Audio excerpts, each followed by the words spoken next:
Hiniling ni Senate Minority Leader Senador Tito Soto na magkaroon ng mandatory drug testing sa Senado.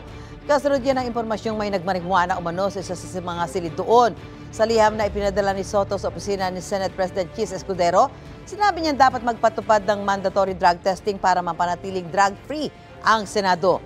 Kinumpirma ni Escudero na natanggap niya ang sulat ni Soto. Ngayong araw siya nakatakdang tumugon dito. Sinuportahan naman ng ilang senador ang panawagan ni Soto.